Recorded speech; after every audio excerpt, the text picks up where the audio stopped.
Hello viewers, Feni Sonagazi Muhuri প্রজেক্টের 40টি গেটে খুলে দেওয়া হয়েছে পানি নামার জন্যে।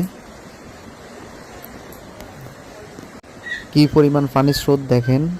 তারপরেও পরশুরাম, ফুলগাজী এবং চাগলাইয়া এলাকার পানি, বন্যার পানি এখনও কমে নাই। 40টা গেটে খুলে দেওয়া হয়েছে মুহুরী প্রজেক্টের।